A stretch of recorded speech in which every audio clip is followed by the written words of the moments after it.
Que nous soyons hommes ou femmes, et quelle que soit notre identification, nous avons en nous deux polarités, le féminin sacré et le masculin sacré. Notre énergie féminine est cette partie de nous très intuitive, spontanée, connectée, qui va vraiment utiliser le ressenti au service du chemin et qui va s'autoriser à privilégier l'être au faire, à privilégier l'intuition à la logique et finalement s'abandonner à une totale présence à ce qui est, entouré finalement aussi d'une énergie maternelle, parce que le féminin c'est vraiment aussi l'énergie maternelle, c'est ce qui nous permet aussi d'accueillir les choses, de les observer, de les comprendre, sans la dynamique parfois trop masculine du jugement, de l'ego, du rejet et surtout du contrôle. Donc c'est tout ça qu'on va voir aujourd'hui parce que parler du féminin sacré, ça va nous obliger à parler du masculin sacré et surtout ça va nous amener à voir à quel point c'est important dans nos vies d'avoir un équilibre entre ces deux polarités parce que sans ça, c'est là qu'un petit peu les inconforts, le chaos, les incompréhensions commencent à se mettre en place. Et on le voit aussi dans notre vie extérieure, vu qu'elle est le reflet de l'esprit. On le voit dans nos structures sociales qui parfois oublient un petit peu l'aspect du féminin. On le voit dans l'écologie. En tout cas, quand cet aspect de la mer, du respect, du fait de nourrir, de préserver et d'être à l'écoute de ce qui doit être écouté au-delà du visible, quand tout ça est oublié, eh bien, on passe à côté d'une partie de la vie qui est très précieuse. Et donc, on a parlé de cette première polarité, le féminin, et on a aussi en nous du masculin sacré. Le masculin, souvent, quand on prend sa forme exacerbée, c'est-à-dire quand il est en excès, on le relie à l'ego, au contrôle, à la domination, à l'autorité aussi. Alors qu'en fait, le masculin, c'est cette énergie en nous qui est un pilier. Elle va soutenir, elle va mettre en mouvement nos intentions, comme si le féminin est la source des intentions et le masculin est là pour les concrétiser, pour mettre en action, pour aller de l'avant et pour vraiment mettre cette énergie de volonté, de persévérance, de vision personnelle au service d'un projet plus grand que soi et de vraiment être dans la matérialisation et la concrétisation concrète des choses afin que finalement le féminin puisse voir sa pleine expression dans le monde et que le masculin, lui, puisse se sentir nourri de quelque chose qui est de l'ordre du sens. C'est le féminin qui donne du sens, c'est le masculin qui donne forme. Et l'union des deux vient amener une forme de perfection là où parfois, on a trop nourri une polarité et celle qui étouffe de l'autre côté, peut se rappeler à notre bon souvenir sous la forme de différents mal-être ou différents questionnements qui peuvent émerger en nous et qu'on va éclairer aujourd'hui tranquillement ensemble pendant ce podcast. Merci d'être là et à tout de suite. Bienvenue dans l'élan du cœur, le podcast spirituel qui a les pieds sur terre et la tête dans les étoiles. À chaque épisode, je t'aide à trouver le chemin d'une vie alignée et d'une spiritualité épanouie. Avant d'être un corps, nous sommes avant tout un esprit. Le corps n'est pas ce que nous sommes, le corps est un support d'expérience, un support de lecture du monde que nous utilisons pour être en interface avec lui, mais ce que nous sommes, c'est ce qui prévaut à cela, ce qui observe, ce qui est en train de se produire. Et pour faire une expérience totale de la vie, on a besoin de toutes les nuances. Et les premières nuances auxquelles on peut se donner le droit d'accéder, c'est vraiment notre énergie féminine et notre énergie masculine. L'énergie féminine et masculine, en fait, ne disparaissent jamais. C'est simplement que parfois, une de ces deux polarités est sous-exploitée, sous-nourrie, et parfois, elles peuvent être aussi blessées d'une certaine manière. Et en fait, au début, on a l'impression que c'est des notions abstraites qui viennent juste de livres de spiritualité. Mais le féminin, c'est très concret. Dans notre quotidien le plus intime, on le retrouve dans le fait d'écouter les signaux du corps avant que ça devienne maladie. On retrouve ça dans le fait d'accueillir nos émotions sans les juger, de créer des liens authentiques avec les autres, d'honorer les cycles naturels, c'est-à-dire de ne pas entrer en résistance quand quelque chose stagne, quand quelque chose va vite, quand quelque chose veut changer. C'est-à-dire il y a une totale acceptation de cette loi de l'univers qui est l'impermanence et le changement intrinsèque compris dans tout phénomène. Et le féminin, c'est cette sagesse silencieuse, donc c'est aussi notre capacité au quotidien à juste rester dans le silence, dans le vide, et savoir finalement discerner quand il faut agir et quand il faut simplement être. Donc le féminin, c'est l'appel du féminin sacré qui a lieu en ce moment pour nous tous, c'est un mouvement collectif et qu'on voit aussi bien chez les femmes que les hommes, c'est extrêmement présent en ce moment dans toutes les rencontres que je fais, donc c'est pour ça que je sens que c'est important d'en parler maintenant. Eh ben, aujourd'hui, il y a un besoin pour les êtres de retrouver cette force primordiale qui sommeille un petit peu. Et comme je disais tout à l'heure, c'est notre affaire à tous. Et cette force primordiale, eh bien, elle vient nous montrer tous les endroits dans notre vie où on se place dans des rôles, dans des masques que l'ego a mis en place au fil du temps. Cette démarche aussi de guérison du féminin qui a lieu en ce moment, elle nous oblige aussi à lâcher totalement les extrêmes et les excès, que ce soit l'excès de faire, l'excès de contrôle, l'excès d'autorité, l'excès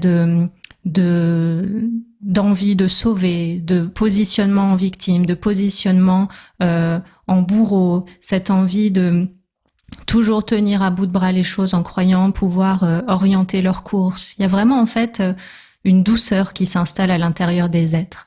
Et il y a une prise de conscience que ces schémas-là étaient confortables, c'est des zones de confort, c'est des endroits dans lesquels on a pris l'habitude de naviguer tout en sachant à quoi ça nous mène.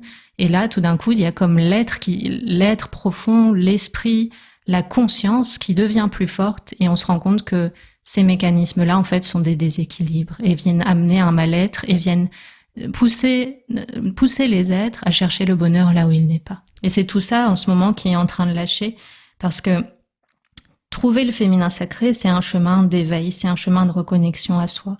Et ça nous ramène à l'essentiel, à vraiment une présence vivante, à la conscience qu'on est le prolongement de quelque chose de plus grand. Certains pourraient l'appeler le divin, mais on peut tous mettre le mot qui nous parle. En tout cas, ça vient nous ramener à la conscience qu'il y a quelque chose de sacré dans notre existence. Et donc que s'occuper tout le temps uniquement des dimensions du corps, des dimensions des relations, des dimensions de la matière, en finalement de donner toute notre énergie dans ce qui est impermanent, ça n'a pas de sens à long terme. Et il y a vraiment aujourd'hui une quête de sens, de trouver le sens dans toutes ces actions, toutes ces paroles, dans toutes ces pensées.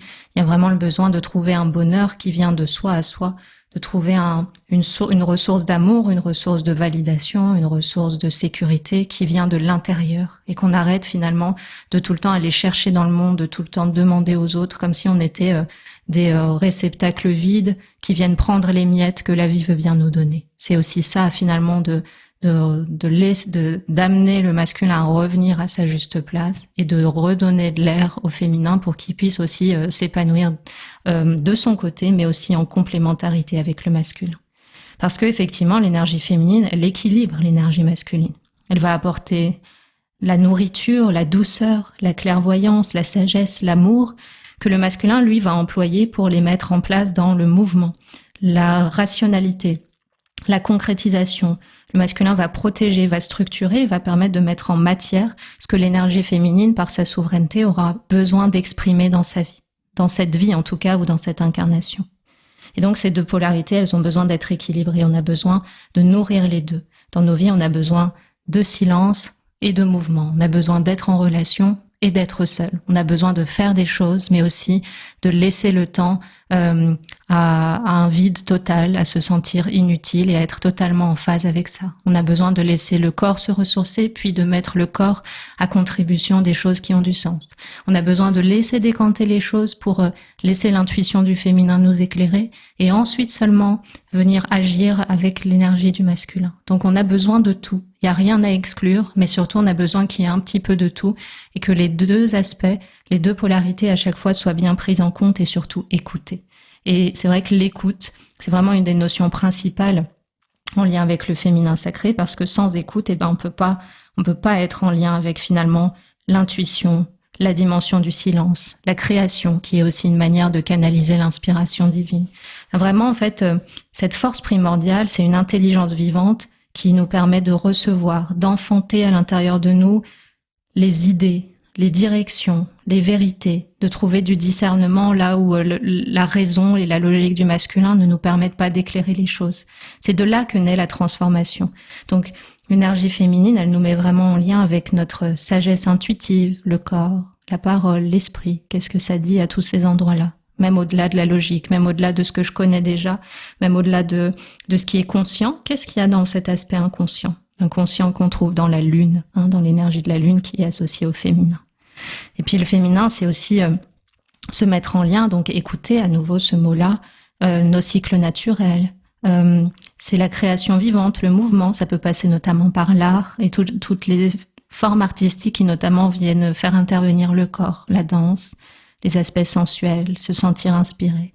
Et puis, le féminin sacré, c'est la guérison par l'amour et la sagesse, en voyant finalement le miroir que nous tend le monde. De se voir dans les choses, de se voir dans les phénomènes, de se voir dans les situations en se disant qu'est-ce que ça vient me dire de moi-même, qu'est-ce que ça vient me dire de là où j'en suis, qu'est-ce que ça vient me dire sur l'ouverture du cœur que je peux maintenant, à laquelle je peux maintenant accéder, qu'est-ce que ça vient me dire sur les aversions qui demeurent en moi, qu'est-ce que ça vient me dire sur le sentiment de dualité qui persiste entre moi et les autres, moi et le monde, qu'est-ce que ça vient me dire sur ce qui est inconscient chez moi et qui vient toujours faire émerger les mêmes blessures, les mêmes biais, les mêmes prismes. Voilà, voir le monde qui nous tend un miroir pour nous aider toujours à grandir, à évoluer et à raffiner notre esprit pour finalement être de plus en plus libre en tant qu'être. Et un être libre, un être qui se connaît, un être qui est autonome dans l'amour et la sécurité, qu'il se donne à lui-même et qu'il trouve en lui parce qu'il a compris sa nature, va automatiquement finalement être bénéfique pour les autres. Donc ça, c'est ça aussi le chemin, c'est jamais que pour soi-même. C'est pour le tout parce que nous sommes une seule et même conscience qui a pris de multiples corps.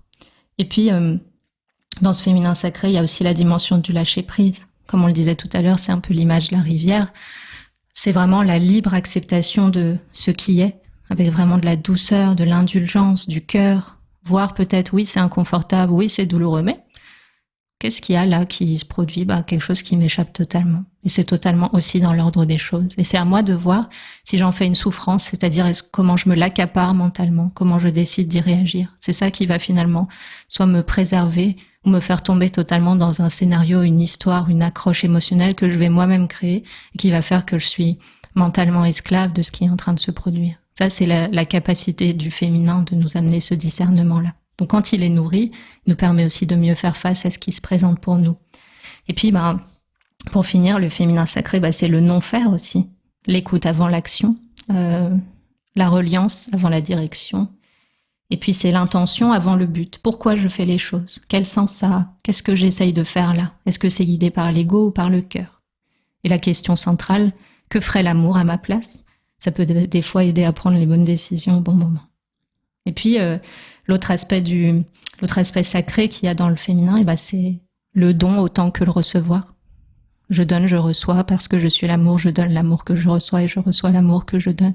Et ça vient créer un vrai échange avec le monde. Donc le féminin sacré, il est associé au yin. C'est une énergie réceptive, circulaire, fluide. C'est une énergie qui n'agit pas par la force, la ténacité, l'ego, la maîtrise, le contrôle. C'est une magie. C'est l'âme agit. La magie, quoi.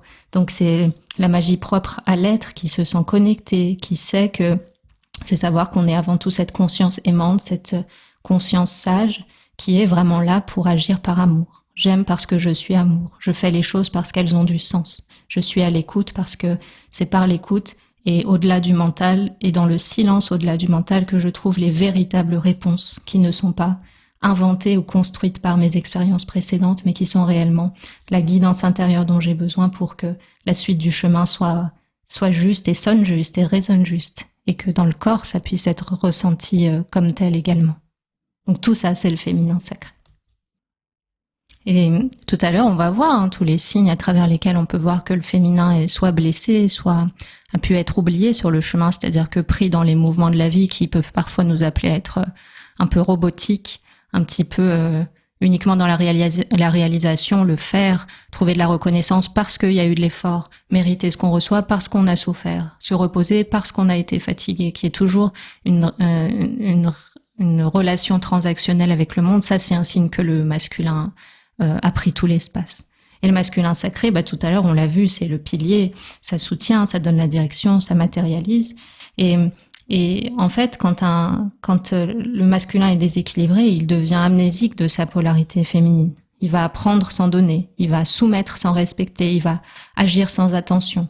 Il va penser d'abord moi, je, avant nous. Et c'est vraiment ces visages-là qu'on va voir.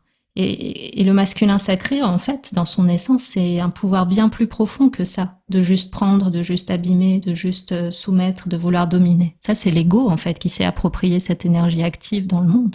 Le masculin sacré, c'est la clarté qui révèle, c'est le souffle qui fait naître, c'est la concrétisation. Et donc, c'est un peu le roi intérieur. C'est un roi intérieur qui n'est pas là pour gouverner, c'est le roi intérieur qui est là pour servir avec le cœur. Donc, c'est vraiment une force d'incarnation divine qu'on associe à l'énergie solaire. Tout à l'heure, on a vu la lune et le féminin, la lune étant aussi l'inconscient. Là, on est sur l'ordre du conscient, de la raison, le masculin, le soleil.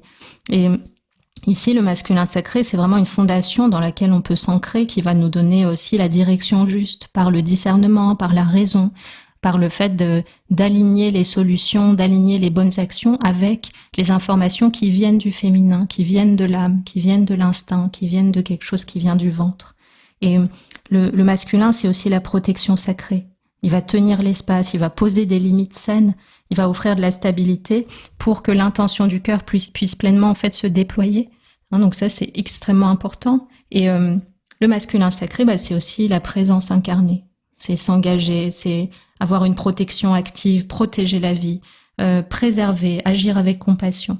Ça apporte vraiment cet ancrage, ce sentiment de responsabilité et cette conscience que autorité et pouvoir riment avec responsabilité et qu'on a cette responsabilité de respecter l'autre tout comme on aimerait soi-même être respecté, de parler de l'autre comme on aimerait, tel qu'on aimerait recevoir les mots en retour. Donc, ce masculin, c'est la volonté guidée par l'amour, pour agir, pour construire, pour soutenir, mais sans contrôler, sans dominer, sans abîmer. C'est vraiment le gardien du sacré qui relie l'esprit à la matière, c'est le pilier stable sur lequel on se dépose. Donc tout à l'heure, on a vu ce yin, il est réceptif, circulaire, fluide, il y a une adaptation aux choses, il y a une interconnexion, une conscience qui viennent faire que c'est extrêmement élevé, que ça donne du sens et du contenu à nos existences. Et le masculin, lui, il va avoir une énergie plus yang, active, directe, pénétrante. C'est vraiment l'énergie au service de la vie, qui soutient sans conquérir, et qui, au lieu finalement de dominer, va élever, porter, accompagner le mouvement qui a été initié par un féminin qui est sain, qui est guéri, qui est souverain, et qui est surtout aimant. Et pour pouvoir être pleinement dans le féminin sacré, c'est important de reconnaître les signes qui peuvent montrer que cette énergie féminine est affaiblie, déformée, blessée. Souvent, ces blessures, elles peuvent paraître invisibles ou anodines, c'est-à-dire qu'on est tellement habitué dans notre rapport à nous-mêmes et au monde à avoir un féminin affaibli qu'on remarque plus jusqu'à ce que ça devienne un schéma qui va se révéler de manière très forte. Parce que ça peut rester vraiment de l'ordre de l'inconscient et on croit que c'est notre personnalité, alors qu'en fait, c'est juste un déséquilibre très ancien qui se révèle à la conscience parce que la conscience a juste plus envie de marcher avec une jambe en bois. C'est un peu l'image qui me vient. Donc, les principales blessures du féminin qu'on peut constater, mais je rappelle que quand on cite des blessures, c'est pas pour se créer des nouvelles identifications ou pouvoir se dire ah mince, je suis pas parfait, mince, il y a quelque chose en moi qui cloche. Non, quand on observe une blessure qu'on a, un déséquilibre, c'est pour se dire ah génial, je découvre ça maintenant, je conscientise ça maintenant, donc il y a un potentiel nouveau qui est en train d'émerger pour moi, un potentiel de guérison, d'amélioration, potentiel d'aller chercher un état d'être en fait plus élevé dans ma vie. Donc de célébrer ça. Au-delà de cette parenthèse, déjà il peut y avoir dans les blessures la blessure du rejet de la féminité. Ça peut être par exemple de se dévaloriser systématiquement à travers les qualités du féminin, c'est-à-dire rejeter sa propre sensibilité, croire qu'elle est un problème, considérer les émotions comme une faiblesse et préférer en fait les stratégies masculines pour compenser. Pour être accepté dans un monde qui des fois peut survaloriser la performance et la rationalité, on va créer des masques, on va créer des rôles qui font que cette vulnérabilité, elle va être maintenue dans une forme de censure ou dans une forme de boîte noire dans laquelle on n'est sûr ni d'y toucher, ni d'avoir à révéler ça aux autres. Donc ça, c'est le premier aspect. Il y a aussi la blessure qu'on appelle de la vulnérabilité, c'est-à-dire un peu dans la continuité de la précédente, c'est la construction de cuirasses émotionnelles pour ne plus jamais souffrir. Donc on va se mettre dans une protection excessive qui va nous couper de notre capacité naturelle à recevoir l'amour, à faire confiance, à nous laisser toucher par la beauté du monde. On sent en nous qu'il y a bien sûr, comme tous les êtres, l'envie d'être heureux, l'envie qu'il y ait de l'amour, l'envie que cet amour circule entre nous et les autres. Mais de par cette cuirasse émotionnelle, on a mis en place une rigidité un petit peu défensive qui va prendre le dessus, même dans les moments où quelque chose de bénéfique pourrait venir à nous. Donc ça, c'est un des signes que le féminin est affaibli au niveau énergétique et au niveau de la conscience qu'il y a quelque chose de nouveau qui est possible. Ensuite, ça peut passer aussi par vraiment la dimension du corps, c'est-à-dire être déconnecté du corps. Ça peut venir de traumatismes ou de conditionnements qui nous ont appris à plus écouter le corps, mais vraiment c'est d'ignorer les signaux et ça va priver en fait la personne de cette sagesse instinctive parce que pour vivre pleinement incarné, pour ressentir les choses, pour avoir de l'intuition, pour voir les signaux, pour écouter le monde et ce qu'il essaie de nous dire, on a besoin de l'interface du corps. Donc c'est vrai que cette dimension de reconnecter au corps, d'ancrage au corps, d'ancrage au cœur, de se réhabituer à ressentir sans avoir peur de souffrir, c'est-à-dire de tout de suite fermer la porte ou de tout de suite juger ce qui se présente ou de mettre en place des dynamiques de surmenage, de se suroccuper l'esprit pour éviter de ressentir. Tout ça, c'est des choses petit à petit qui vont devoir tomber pour avoir accès à ce rapport plus doux avec le corps, avec le monde et ce rapport plus riche de redonner de la place à toutes les nuances de ce qu'on peut ressentir dans une vie humaine. Ensuite, il y a une autre blessure qui est intéressante, c'est la blessure de l'invisibilité. Donc ça va toucher plutôt la part des personnes qui, comme des parts de nous qui n'ont jamais eu le droit d'exister pleinement, c'est-à-dire j'ai des personnes qui vont pas exprimer leur vérité, qui vont s'excuser de ressentir ce qu'elles ressentent, de dire ce qu'elles disent, parfois d'exister, des personnes qui n'arrivent pas à prendre leur place et qui vont se demander quelle est leur place, qui elles sont. Donc c'est dans le concret, c'est vraiment cette tendance à s'effacer, à minimiser ses besoins, à dire je ressens ça, je souffre de ça, mais bon, c'est pas très grave parce que ceci, cela, de trouver des justifications. Et finalement, ça va être le fait de donner sans compter, mais au détriment de son propre équilibre. Donc donner, c'est pas un problème, donner beaucoup non plus. L'abnégation et l'engagement au bonheur des autres, c'est pas du tout un problème, mais quand c'est au détriment de soi, alors c'est que le féminin là, il est comme puni, un petit peu maltraité. Donc ça, c'est un des autres signes. Et puis enfin, il y a la blessure de la culpabilité féminine. Ça peut venir de mémoires anciennes. Des fois, ça peut venir justement des mémoires collectives, des mémoires transgénérationnelles. Mais c'est vraiment la peur de son propre pouvoir créateur. Donc ça va faire porter des culpabilités qui ne sont pas les nôtres, empêcher d'assumer pleinement la force qu'on peut avoir en soi. Et ça va créer des dynamiques aussi de blocage dans les moments où on veut concrétiser. On sait plus ce qu'on veut, on sait plus quelle est l'intention derrière. On doute du potentiel préexistant en nous pour aller de l'avant, pour aller explorer des faces des faces et des nuances de soi qu'on connaît pas encore. Voilà, ça va comme nous paralyser dans les moments où où il y a quelque chose en nous qui ne meurt jamais, qui a envie d'aller au contact du monde et de vivre des nouvelles expériences. Ça va comme bloquer ce processus-là parce qu'il y a ce pouvoir créateur qui doute de sa propre légitimité. Et donc l'enjeu de guérison du féminin sacré, il est intérieur comme extérieur. On le voit bien par exemple au niveau de l'écologie, on a un appel à la conscience, on a un appel au respect, on a un appel à l'utilisation raisonnée, on a un appel à respecter les cycles pour que dans la durée le bien puisse être préservé. On a aussi des sujets dans la société qui nous amènent à parler de compassion, à parler de respect, à se demander pourquoi on en est arrivé à certains niveaux de violence ou de manque d'humanité. Ça, c'est toutes sortes de manières dont peuvent se manifester les déséquilibres du féminin. Et à l'intérieur de nous, ces déséquilibres, on arrive à les voir. Parfois, ce qui ressort, c'est quand ils sont d'origine transgénérationnelle, on les retrouve souvent dans le corps. Ça peut être des SOPK, des endométrioses, des maladies vraiment des organes féminins quand il y a un corps de femme. Et puis sinon, au niveau des hommes, ça peut se retrouver par rapport à certains déséquilibres émotionnels, des sortes d'incapacités ou de manque d'accès à l'aspect émotionnel à nouveau. Ça peut passer par un excès d'ego, un excès d'attachement à l'image et à toutes sortes de masques qui ont été créés, qui viennent brouiller le rapport entre soi et le monde.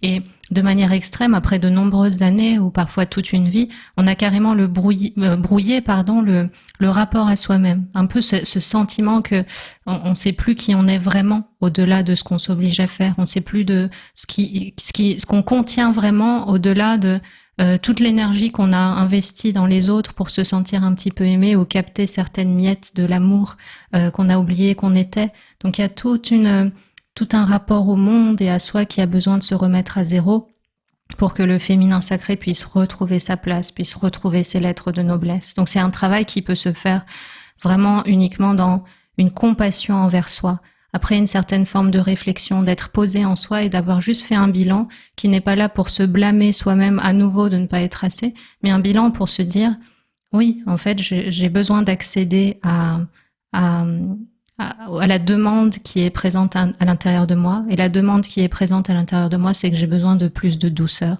j'ai besoin de plus d'écoute, j'ai besoin de plus d'attention. Mais pour une fois, tout ça, c'est pas des choses que je vais demander aux autres ou au monde en m'agitant dans tous les sens. C'est quelque chose que je vais développer comme une qualité intrinsèque à ce que je suis et à ce que j'ai toujours été. Et ça, c'est la première décision qui fait qu'on va être amené à travailler dans la guérison du féminin, que ce soit par de la constellation familiale qui va être complémentaire, mais aussi au niveau énergétique, au niveau émotionnel, et en ayant tout un processus progressif de reconnexion, quitte même parfois à travailler sur des traumatismes, mais toujours, et ça c'est central, en respectant le rythme qui se présente naturellement dans la conscience. L'idée, c'est pas de brusquer et donc d'à nouveau utiliser le masculin au détriment du féminin. L'idée, c'est d'écouter, de suivre les indices et de séance après séance ou minute après minute ou année après année de suivre ce qui se présente comme ça se présente et d'écouter les messages pour en faire une opportunité d'évolution.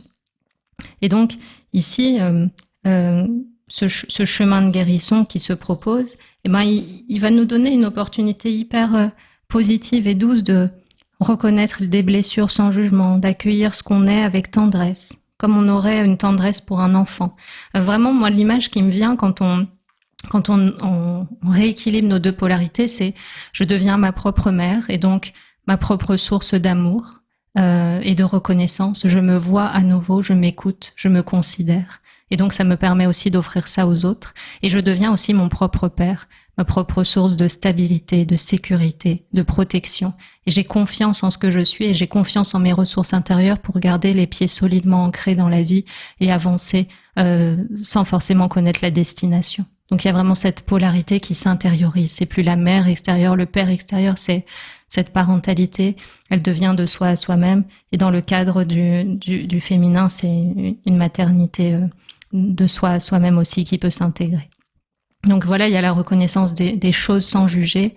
Il y a le fait de réussir à accueillir un signe, en tout cas, que le féminin retrouve un petit peu sa place, c'est la capacité d'enfin accueillir les émotions qui émergent, même les plus difficiles, comme des messagères de guérison, et sans tomber dans des mécanismes d'évitement, de remplir le temps et l'espace pour éviter de ressentir tous les mécanismes aussi de refoulement, tout d'un coup de lâcher prise, de poser les armes et de se dire non, il faut que je ressente ça, j'en ai besoin, c'est légitime et il n'y a pas de mauvaises émotions, les émotions sont juste du mouvement.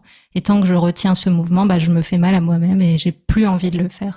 Ça démarre, on va dire, d'une décision. L'autre signe, c'est que petit à petit, on va réapprendre à faire confiance au ressenti, à l'intuition, à la sagesse du corps. On va essayer de sortir de la logique, de l'analyse, du besoin viscéral ou des fois obsessionnel de tout comprendre, de demander toujours pourquoi.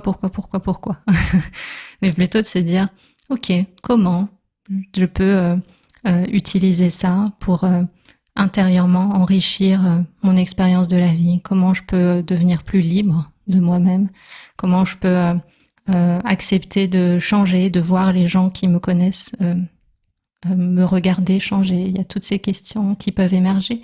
Mais en tout cas, c'est avant tout une confiance de soi à soi. C'est vraiment d'arrêter d'ignorer les signaux quand c'est une évidence que c'est pas sain pour soi. Il y a une phrase qui dit que c'est intéressant de voir que les choses qui sont faites pour nous ont tendance à nous recharger énergétiquement, à nous faire du bien, à nous ressourcer. Et ça, c'est un signal qu'il faut écouter et c'est le corps justement qui nous permet de le faire. Donc la connexion au corps, elle est cruciale, que ce soit pour sentir les émotions, comprendre ce qui se joue, avoir un rapport avec l'intuition et réussir aussi à concrétiser, à mettre en mouvement les dessins du cœur pour pas avoir l'impression que tout est toujours bloqué. Bah, le corps, on en a besoin. C'est notre outil, on doit en prendre soin, mais sans pour autant s'identifier à lui parce que, à nouveau, nous ne sommes pas notre corps. Et puis, ce qui va se passer émotionnellement, qui va souvent nous amener à travailler sur l'enfant intérieur, sur la place dans la fratrie, sur le positionnement qu'on a face aux autres, sur la force avec laquelle l'ego s'est mis au premier plan, c'est de retrouver notre droit à exister pleinement, à exprimer la vérité, à occuper la juste place. Et ça va nous faire travailler sur des sujets comme la communication, le sentiment de ne rien mériter parfois. Donc ça va te faire travailler vraiment sur des croyances limitantes. On va faire de la reprogrammation cellulaire. On va aller explorer les héritages familiaux qui ont pu ancrer ça. Donc il y a vraiment cette idée de mériter l'amour. C'est vraiment je mérite l'amour, pas parce que j'ai fait un effort pour, je mérite l'amour parce que je suis l'amour. Et du fait que je suis l'amour, je ne peux pas en manquer. Et un être qui est en paix avec lui, va être bénéfique pour les autres. Donc tout chemin de guérison, et y compris la guérison du féminin, c'est pas un acte égoïste, c'est se donner l'espace déjà pour être bien avec soi, pour ensuite pouvoir être bien avec l'autre, pour ensuite être bien avec le monde, et pour ensuite pouvoir laisser émerger de belles qualités et pouvoir regarder le monde avec un regard rafraîchi qui va être beaucoup plus doux. Et tout d'un coup, on a accès à des expériences qu'on n'aurait pas pensé possibles. Donc, ça vient nous rappeler à notre nature primordiale qui nous dit que le monde est le reflet de notre esprit. Donc, s'il y a plus de féminin dans l'esprit, s'il y a plus d'accès à la tendresse, à la douceur, à l'écoute, le monde paraît, le monde, les autres et soi-même, tous ces rapports-là viennent vraiment prendre un chemin de réconciliation qui est extrêmement précieux.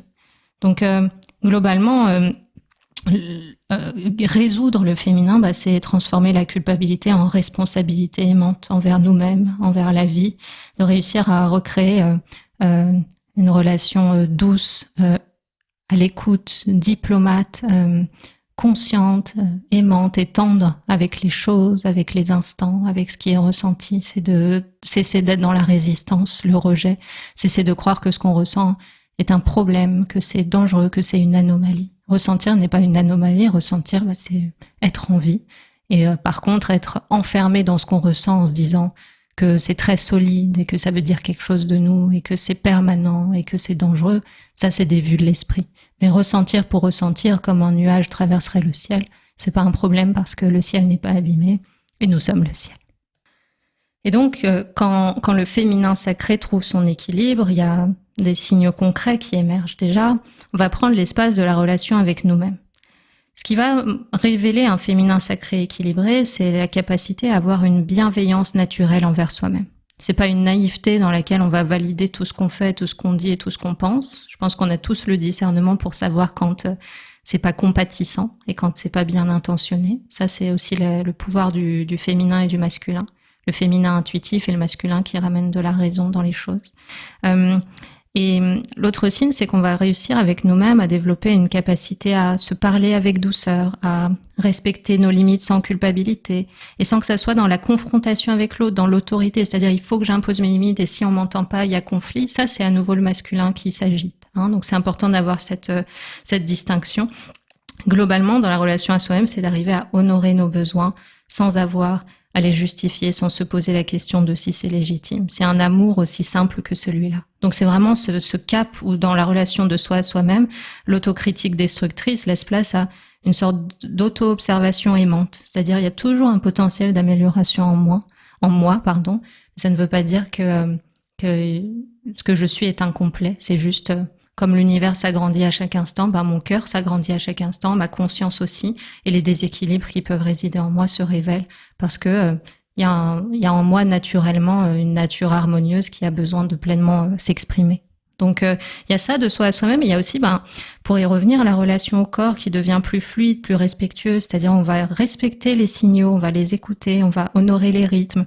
Quand on a faim, on va manger. Quand on a sommeil, on va vraiment aller dormir. Quand on est fatigué, on va se reposer, se ressourcer le plus tôt possible et pas attendre un état d'épuisement profond parce qu'on a accumulé des mois et des mois à ignorer cet aspect-là. Voilà, il y a tout ça de savoir célébrer ces rythmes, célébrer cette sagesse du corps et en refaire un allié qui nous guide, qui nous nourrit et qui nous éloigne de ce qui n'est pas bon pour nous. Et les choses qui ne sont pas bonnes pour nous, c'est vraiment des personnes, des événements ou des lieux, c'est la manière dont on les aborde et c'est la manière dont on s'oblige à les aborder. Donc c'est vraiment de soi à soi comme un bilan de conscience constructif pour ramener de la tendresse dans les choses.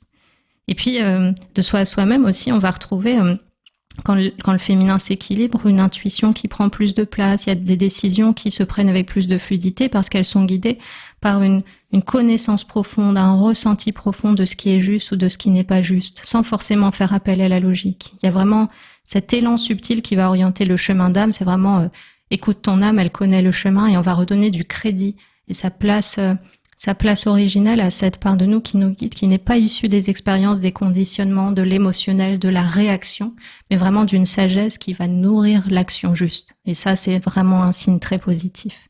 Et puis, dans nos relations aux autres, quand le féminin se réveille, quand il redemande à être respecté et à être pris en compte, on va aspirer à des relations plus authentiques, plus nourrissante, on va réussir à être plus vulnérable, sans forcément perdre en force. La force et la vulnérabilité ne sont pas opposées. Et on va aspirer, mais aussi se rendre compte qu'on peut recevoir autant qu'on donne. On va vouloir créer des liens qui sont basés sur la vérité plutôt que les masques. Malgré soi, en fait, la conscience étant plus puissante, on va plus pouvoir se maintenir dans des rôles de sauveur, de bourreau, de victime, dans des masques que l'ego a créés pour apparaître comme ci ou comme ça parce qu'il s'est dit si je suis perçu comme ça, je serai aimé. Il faut comprendre que dans tous ces mécanismes, qu'ils soient équilibrés ou non, il y a le vœu commun qu'on partage tous d'être heureux, de ne pas souffrir et puis de faire l'expérience de l'amour. Et donc, c'est tout ce qui est factice en fait va en fait brûler sous le feu de la conscience et sous le feu de cette énergie primordiale féminine qui connaît la vérité et qui ne peut plus se mentir. Donc ça, c'est hyper intéressant. Et du coup, ça va impacter la communication qui devient un art du cœur plutôt qu'un art de l'ego. Et le rapport à l'autre qui va devenir un art de la reliance plutôt qu'un art de l'autorité. Donc, il y a vraiment une vibration d'amour qui va vouloir s'instaurer dans les paroles, qui guérit, qui unit. On va vouloir écouter des choses qui nous nourrissent. Et on va mieux savoir quand parler et quand se taire, quand agir et quand laisser l'autre libre de son chemin. Il y a quelque chose lors du lâcher-prise qui, comme dans le cadre de lien avec soi-même, va se mettre aussi dans les relations. Voilà, laisser l'autre être tel qu'il est, laisser l'autre exprimer sa nuance telle qu'il a envie de l'exprimer, sans forcément se sentir concerné, attaqué individuellement, parce que ça, c'est la lecture de l'ego. Et quand le féminin s'équilibre, on va aussi retrouver des nuances, comme par exemple une créativité qui a envie de s'exprimer. J'ai des personnes, par exemple, qui me disent qu'elles se remettent à la peinture, elles reviennent à des activités comme ça qui peuvent être faites, en fait, sans que ce soit dans un but de productivité, avec un résultat au bout, et surtout avec un besoin de perfection à l'intérieur. Parce que c'est souvent ça qui peut faire stopper une activité artistique, c'est le masculin qui vient donner son avis et dire... et donner une note et de nous positionner face aux experts du domaine. Là, c'est faire pour faire, faire pour être, faire pour ressentir, dans un sentiment de co-création avec l'univers, de laisser une inspiration intérieure s'exprimer. Il y a une sorte de synchronicité dans ces moments-là. Il y a une célébration de la vie qui peut s'exprimer dans cette créativité-là et qui est pas forcément artistique. Il y a aussi un élan créatif dans les élans qu'on suit, dans le fait de saisir une opportunité, d'aller à la rencontre de quelqu'un, de sortir de sa zone de confort. Il y a vraiment tout ça. Et puis, ce qui est intéressant, c'est qu'on va aussi avoir une relation au temps très différente. Le féminin, c'est l'art de la présence. Donc, on va vraiment commencer à, j'allais dire tout simplement déjà, réussir à méditer. Ça, c'est un signe qu'il y a du féminin qui s'installe qui s'installe pas dans le sens où il apparaît, mais qui s'expand un petit peu, qui reprend un peu du terrain sur sa propre moitié. Parce qu'en fait, comme je disais, c'est l'art de la présence, donc on va réussir à être pleinement dans l'instant, sans se disperser entre le passé qui va créer de la tristesse, de la nostalgie, du regret, de la colère, de l'aversion parfois, ou le futur qui va nous placer dans de l'angoisse, l'anticipation et projeter nos propres conditionnements du présent sur un potentiel qui est déjà illimité par nature. Donc c'est vraiment qu'on va être ouvert à être dans la contemplation, le non-faire, qui vont retrouver vraiment leur valeur sacrée. Et du coup, c'est vraiment un respect des cycles qui va s'intégrer au sein même du temps, au sein même du corps, parce qu'on va très facilement accepter les phases d'expansion, de retrait, les phases d'action, de non-action, les phases de régénération. Il y a vraiment une conscience que les cycles nous protègent de l'épuisement, qu'on a besoin de nourrir tous les aspects de ce qu'on est, et ce qu'on est, ça n'est pas un faire humain, c'est un être humain. Et du coup, cet être humain a droit, j'allais dire, a droit à l'expérience d'être inutile. C'est ça le féminin. Donc c'est très beau et c'est bien sûr que là on met des mots, mais c'est un chemin très beau parce qu'il est on doit le vivre et le sentir on doit être en plein contact avec ce que ça veut dire pour soi-même avant de pouvoir le goûter. Et donc c'est à nous de trouver comment notre propre féminin demande à s'exprimer, à danser, à circuler. Et c'est hyper beau de déjà se relier à cette conscience-là. Parce que le féminin, c'est la reliance, hein, c'est regarder ce qui se dit au-delà du visible, regarder comment réagir au-delà de l'affect et l'émotionnel, comment se positionner au-delà de l'ego. Il y a toujours au-delà, il y a une expansion dans le féminin. Et c'est cette pleine présence et cette pleine disponibilité à ce qui est qui permet ça. Il y a vraiment d'être les bras ouverts, de lâcher ce qu'on tient à bout de bras. Vraiment, comme si on tenait des cordes dans nos mains, on lâche ce qu'on essaye de contrôler. Le lâcher prise, en fait, c'est pas arrêter de contrôler, c'est comprendre qu'on n'a jamais rien contrôlé et être d'accord avec ça. Et du coup, ça vient nous faire travailler vraiment sur la notion de sécurité. On va devoir trouver, pour guérir pleinement ce féminin sacré et lui redonner toute sa dimension et lui redonner son pouvoir originel, par cette transmutation, on va devoir enraciner une sécurité qui vient de l'âme et qui n'est plus enracinée dans des choses extérieures et changeantes. Parce que si on place notre sécurité dans des choses qui peuvent changer, le corps, les relations, l'argent, le statut, les opinions des autres, les éloges, etc., eh bien on est esclave. On est esclave de choses qui changent tout le temps et on a peur de perdre des choses auxquelles on s'attache et des choses qu'on pense essentielles pour faire l'expérience de l'amour. Et c'est ça qui change quand le féminin se voit à nouveau. On remet vraiment du sacré dans le quotidien, on remet de la conscience une conscience presque rituelle dans chaque geste. Et on se rappelle qu'on est un esprit avant d'être un corps. Du coup, on retrouve une dimension spirituelle qui donne du sens à notre incarnation et qui nous fait recréer un monde intérieur, si on doit vraiment se dire qu'il y a intérieur et extérieur, mais on va partir sur ce schéma-là. On se recrée un monde intérieur qui est riche et donc on se sent nourri déjà de soi à soi. Et du coup, il y a vraiment une élévation qui est possible quand on trouve cette complétude du cœur, cette autonomie affective, spirituelle qui vient libérer progressivement l'être des dépendances extérieures. Et tout d'un coup, il y a une harmonie des polarités. Par exemple, quand on travaille en soins sur les polarités, par exemple qu'on vient symboliser le couple intérieur sous la forme d'un homme et d'une femme en face, lumineux, on arrive très facilement à capter dans l'énergie et dans l'inconscience ce qui se dit. Et ce que principalement on va demander au féminin pourquoi il s'est mis soit dans la soumission, soit dans la peur, soit dans la méfiance vis-à-vis du masculin. Et au contraire, on va demander au masculin pourquoi il se sent obligé d'être dans la force, d'être dans la domination ou d'être dans le contrôle. Et tout d'un coup, on va trouver plein de réponses qui vont être multiples et on va aller trouver les chemins pour résoudre ça, pour que ces deux polarités, au lieu d'être des polarités blessées, redeviennent des polarités sacrées et que mutuellement elles puissent se redonner les forces qui les caractérisent pour être à nouveau un tout, comme le yin et le yang se complètent, sans jamais se mélanger, mais se complètent totalement et forment finalement un seul et même mécanisme qu'on pourrait appeler la vie. Donc donner de la place à ces deux polarités, c'est voir qu'on est à la fois croissance et décroissance, mouvement, transformation perpétuelle et éternité. C'est aussi bien respecter les temps de contemplation, de silence, de vide, que les moments d'élan créateur où on a besoin d'être pleinement en contact avec le monde. C'est être ni dans la soumission, ni dans l'autorité, c'est vraiment un équilibre sur tous les plans. Donc ça demande de pouvoir déjà, comme on l'a dit tout à l'heure, se regarder avec douceur, parce que le but c'est pas de faire la liste de ce qui ne va pas chez soi, c'est de regarder ce qui est en train de grandir, de croître, et aussi de partir, parce qu'il y a un dépouillement qui se fait à travers tout ça. Et du coup, ces 3 portes de reconnexion à soi, ces 3 portes d'éveil, c'est le corps, la parole et l'esprit. Dans le corps, on va passer du faire à l'être. Donc on va se rendre compte que le corps, c'est le temple de l'âme, le réceptacle de notre sagesse.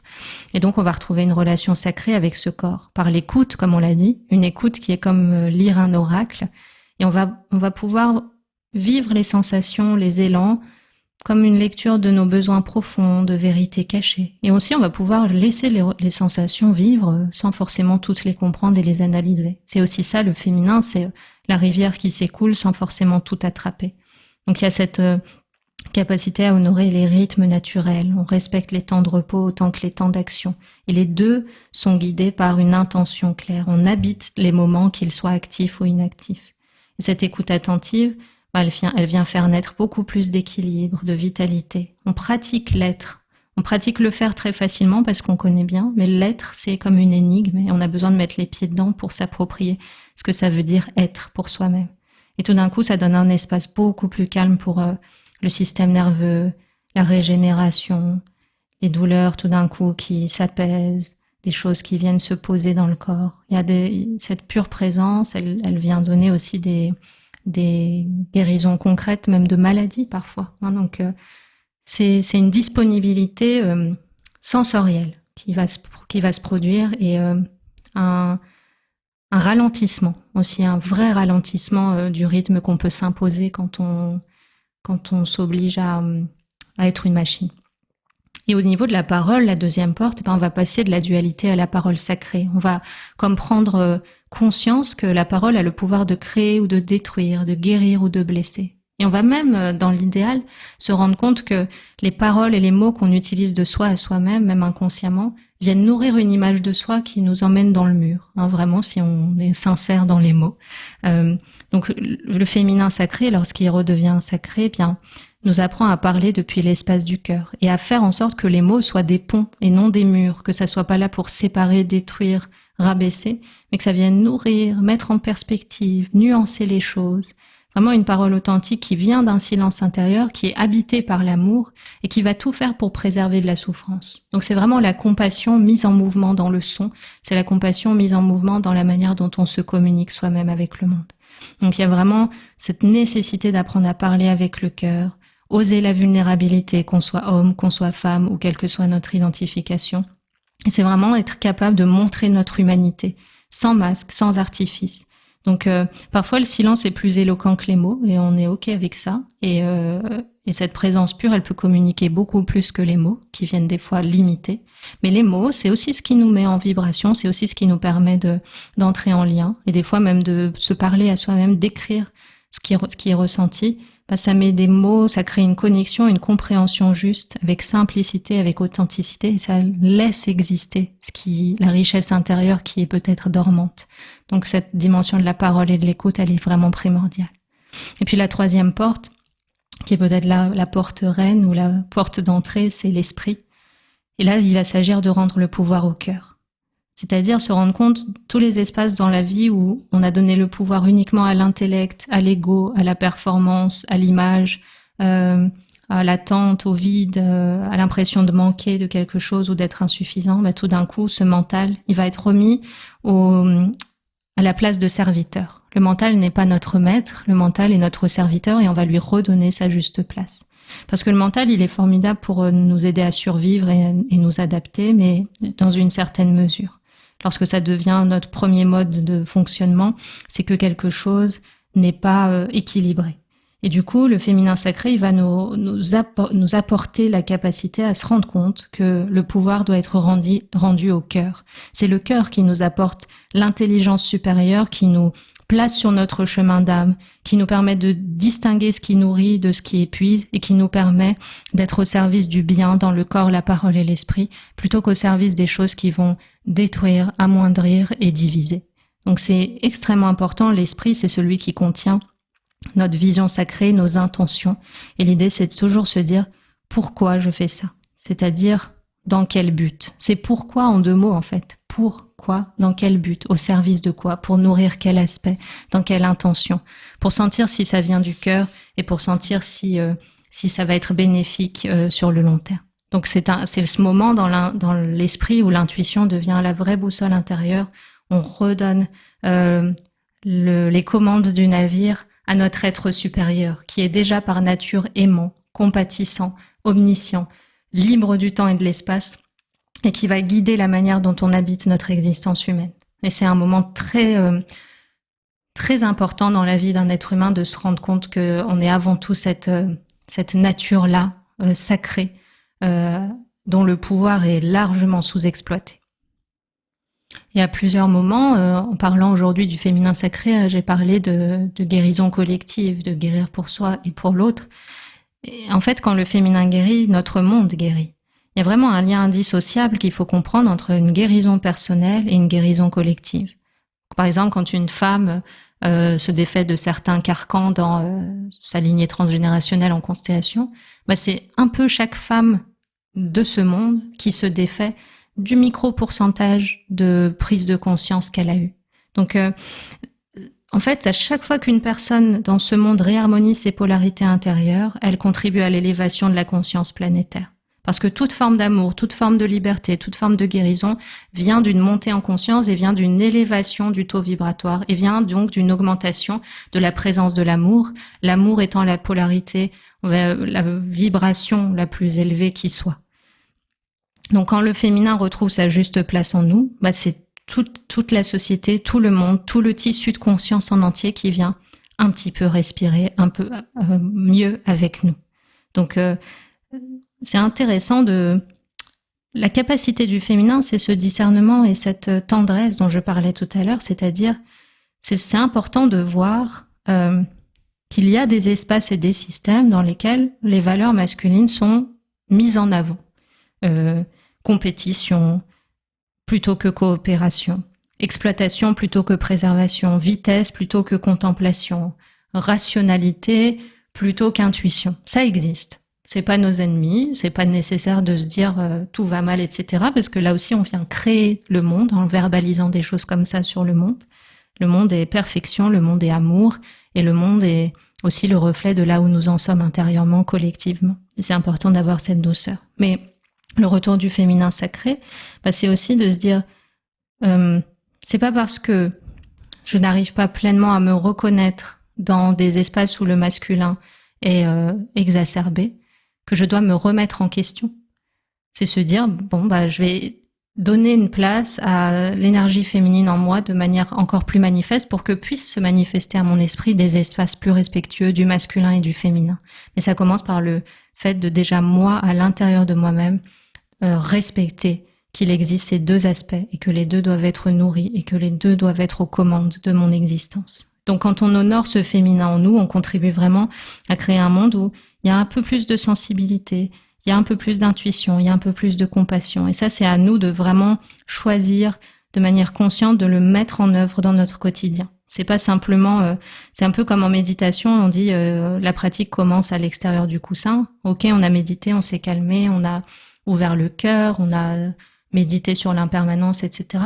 Mais la vraie pratique, c'est d'aller dans le monde, au contact des espaces avec lesquels on était avant en conflit, et d'aller vraiment pratiquer de manière active la compassion, l'écoute attentive, le respect des limites, le respect des signaux, et d'être vraiment dans une observation, dans une approche initiatique du monde, de voir que chaque expérience est une occasion de mettre en pratique les différentes choses qu'on essaye de devenir.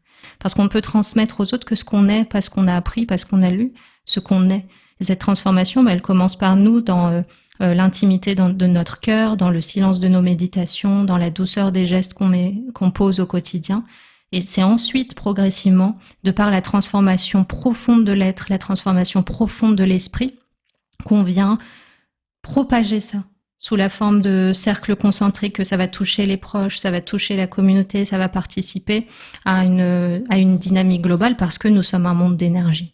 Et donc un monde où l'énergie est marquée par plus de compassion finit par refléter cette compassion de manière très concrète pour les êtres. Donc ce qui peut être intéressant, c'est tous les matins de se poser, de se dire aujourd'hui que mon corps, ma parole et mon esprit soient au service de la paix, de l'amour, de la compassion, ou se fixer un petit objectif. Aujourd'hui, je vais faire en sorte d'être plus tolérant, je vais faire en sorte de ne pas juger. Et si je me vois juger, par exemple, même dans mon propre esprit ou dans ma parole, de tout de suite l'observer et de tout de suite me retirer de ce réflexe qui a pu être présent en moi pendant longtemps, et d'être dans un travail actif de raffiner l'âme, de peaufiner et d'honorer les qualités primordiales de notre esprit que sont l'amour, la compassion, la joie et l'équanimité.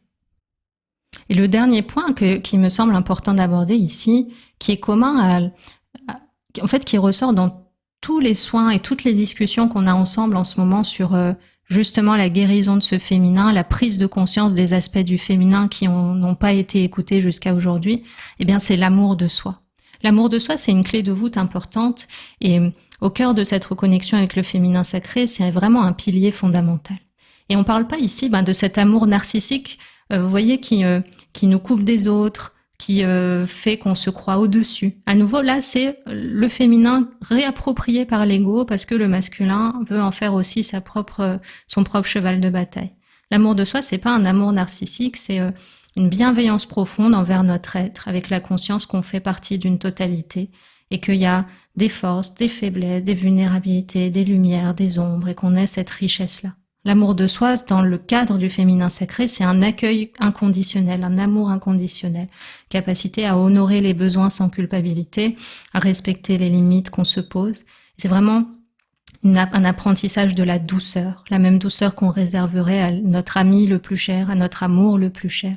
C'est à offrir une compassion aux autres et une compassion à soi-même la plus ultime possible. Et cet amour de soi authentique, il vient de la reconnaissance fondamentale que nous sommes des êtres divins au sein d'une expérience humaine et qu'on mérite l'amour pas à travers nos réussites, nos performances, mais simplement parce qu'on existe et que la structure même de ce que nous sommes est amour. Et j'ai entendu l'autre jour une réflexion qui est très intéressante là-dessus, c'est quand on se dit qu'une femme a aimé un homme toute sa vie et que cet homme vient à mourir, on est d'accord qu'elle va demander au service funéraire de vite emmener son corps.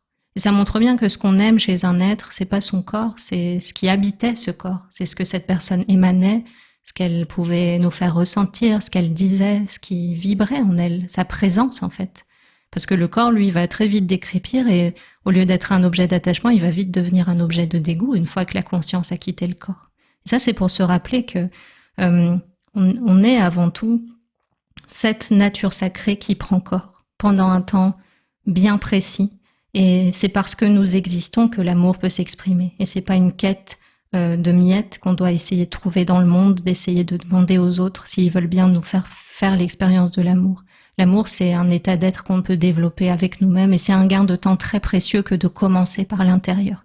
Toute transformation extérieure, toute expérience extérieure provient de là où nous en sommes dans notre propre esprit. Donc, quand il y a un amour véritable, inconditionnel qui naît à l'intérieur, qui n'est pas une appropriation de l'ego, qui n'est pas narcissique, on arrête de chercher à l'extérieur la validation de ce qu'on est censé s'offrir depuis le début. Et tout d'un coup, on peut re-rentrer dans un rapport au monde où on offre 100% de ce qu'on est au 100% qui est présent autour. Et il y a une complémentarité entre tout. Et il y a de la tendresse et du respect qui peut se mettre en place. Donc, c'est vraiment, je dois dire non, je dis non avec le cœur. Je dois dire oui, je dis oui avec le cœur. Je crée des espaces de paix dans ma vie, je crée des espaces de ressources dans ma vie. Je donne de la place à ce qui va dépasser cette existence, c'est-à-dire ma nature spirituelle. Une pratique spirituelle, une méditation par jour, un temps d'écriture, un temps pour réfléchir sur ce qui a bien fonctionné aujourd'hui, ce qui a moins fonctionné, qu'est-ce qui est venu m'attraper là, dans ce moment-là, dans cette discussion, qu'est-ce qui a fait que j'ai réagi, qu'est-ce qui est encore fébrile à l'intérieur de moi, et de savoir observer, comme décortiquer avec l'esprit cette vibration d'être et regarder comment notre réalité peut encore évoluer. Donc c'est vraiment en transformant le regard, le cœur, remettre l'âme au service de la vie que ce féminin sacré peut se remettre à danser et refaire confiance au masculin parce que le masculin a repris aussi sa juste place. Donc ça peut donner cet éveil-là, un sentiment de retour à la maison.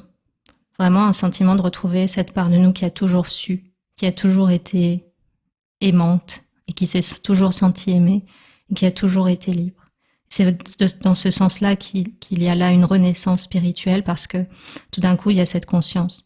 Je n'ai rien à prouver, je n'ai rien à conquérir, je n'ai rien à devenir. J'ai simplement à être, à rayonner, à laisser cet élan intérieur, cette lumière s'exprimer, que ce soit dans l'action ou la non-action. Et j'ai pas besoin toujours d'être dans la quête de logique ou d'explication. Je peux parfois essayer de chercher du sens parce que c'est le sens qui va faire naître mes intentions pour qu'ensuite mon masculin se mette en marche pour créer de la beauté dans ma vie. Mais féminin sacré, c'est ça. C'est un cadeau très précieux qu'un être humain peut s'offrir, que de recréer cette connexion-là, qui est une connexion intime, qui est une connexion d'âme, qui est une connexion d'esprit. Et qui fait qu'on peut se souvenir que finalement, par-delà les mots et par-delà le visible, il n'y a jamais eu de séparation avec quiconque et avec aucun aspect de la vie. Merci pour votre présence, pour ce podcast sur un sujet qui me tient à cœur depuis de nombreuses années. Je crois qu'il n'y a que maintenant que tout ce qui devait être appris s'est synthétisé dans mon esprit pour enfin sortir. Quand je dis enfin sortir, c'est parce que ça fait plusieurs jours que je sens que je dois faire ce podcast et qu'en même temps, c'est pas tout à fait le moment idéal. Et le moment idéal, finalement, c'était ici et maintenant. Et c'est vraiment grâce à mon énergie féminine que j'ai pu avoir la patience de laisser les choses venir au bon moment. C'est aussi un des aspects de notre féminin. Et sous ce podcast, je vais vous partager le lien d'un article complet que j'ai partagé sur le blog sur le féminin sacré, cette reconnexion à soi, cette opportunité d'éveil spirituel.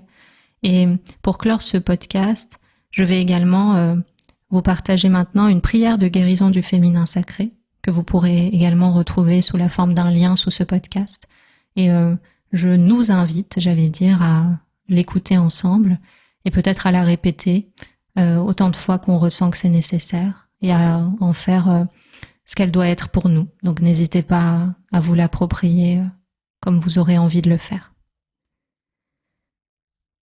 Ici et maintenant, par ma plus pure intention d'amour, j'honore et remercie l'héritage, les enseignements et la grandeur de l'énergie féminine en moi. Je remercie et j'honore toutes les femmes de ma lignée ancestrale, toutes les femmes que j'aime et qui m'aiment, toutes mes mères et toutes mes sœurs. Je remercie et j'honore la femme divine que je suis et l'homme divin que je suis. Par-delà les mondes, je clame ma souveraineté, mon amour, ma sagesse et ma grâce.